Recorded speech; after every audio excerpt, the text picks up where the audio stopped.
बच्चों कहते हैं कि the best teaching style is versatile.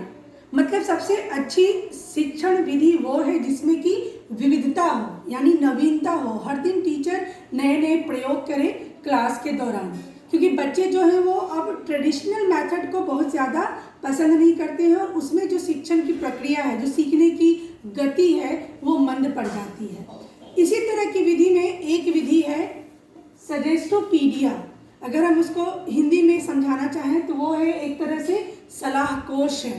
सजेस्टो में दो शब्द है सजेस्टोपीडिया में, सजेशन और पीडिया।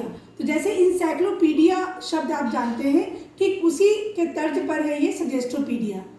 इस विधि को हम भाषा शिक्षण पद्धति के लिए प्रयोग में लाते हैं और 1970 ईस्वी में बल्गेरिया के एक मनोवैज्ञानिक थे जॉर्गी लोजनाव, इन्होंने ही इस पद्धति का आविष्कार किया था। शिक्षण पद्धति का मनोविज्ञान से बहुत ही गहरे से संबंध है। अगर बालक का मन कक्षा में रमता है, कक्षा में लगता है, वो अपने आप को तनाव मुक्त महसूस करता है, तो उसके सीखने का जो ग्राफ है वो हाई लेवल पे रहता है। तो इन्होंने ही इस विधि का आविष्कार किया जिसके द्वारा आप लक्ष्य भाषा को, विदेशी भाषा को सीखने में सफल हो सकते हैं। इसकी विशेषताएं हैं, सबसे पहली बात है कि बिल्कुल तनाव मुक्त वातावरण देता है। इसमें जब बच्चे कक्षा में बैठते हैं तो कोई बेंच और डेस्क पर ही बैठना है ऐसी बात नहीं है। वो बिल्कुल ही ऐसा फर्नीचर होता है जिसमें वो आराम से सहज रूप में बैठ सके। कभी कभी बच्चे फ्लोर पर भी बैठकर भाषा की शिक्षा ग्रहण कर सकते हैं जब उनके साथ कक्षा में शिक्षिका हो। दूसरी बात है कि अधिगम के प्रति ज़्यादा आग्रही नहीं है। इतना ज़्यादा कोई दबाव बच्चे पे नहीं रहता है कि उन्हें इसी समय में, इतने समय में भाषा को सीखना ही है। वो उस तरह का दबाव या उस तरह का कोई चिंता उस तरह की बच्चों के मन मस्तिष्क पर नहीं डाली जाती है। ज़्यादा सरल और प्रभावी होता है क्योंकि सहज वातावरण में होता है। बिना किसी चिंता के बच्चे को खेल खेल के माध्यम से उनको एक भयमुक्त वातावरण में जब टीचर को सिखाने की कोशिश करता है और कोई निश्चित नियम, कोई निश्चित कानून, इस तरह की बात कक्षा में नहीं होती है। बच्चे जिस तरह से सीख सके, पर उनको सिर्फ बोलने के लिए प्रेरित किया जाता है कि वो बोलने की कोशिश करें, पर उनको किसी निश्चित नियम में, व्याकरण में, उच्चारण के अवधि में, उसके सीमा में नहीं बांटा जाता, नहीं बांधा जाता है। कम प्रकाश, जब आप कक्षा की बात करते हैं तो कक्षा के वातावरण का बच्चे के मन मस्तिष्क पर बहुत ही गहरा असर पड़ता है और ये दोनों मिलाकर शिक्षण की प्रक्रिया को प्रभावित करते हैं।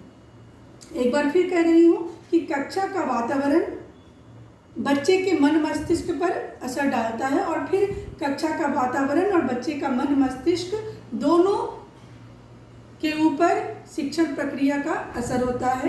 तो कम प्रकाश हो कक्षा में, पीछे से बैकग्राउंड से म्यूजिक आते रहे, वो भी क्लासिकल शास्त्रीय संगीत, और बहुत ही कम आवाज़ में, ताकि बच्चे का ध्यान भंग ना हो बल्कि वो कम आवाज़ बच्चे को कंसंट्रेट करने में मदद करे।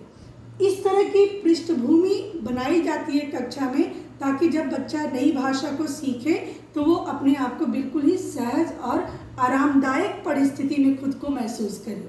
उसके बाद है कि जब टीचर पढ़ा रही हो भाषा और जब वो उच्चारण करती है, जब वो बोलती है, तो उसका अंदाज नाटकीय होना चाहिए।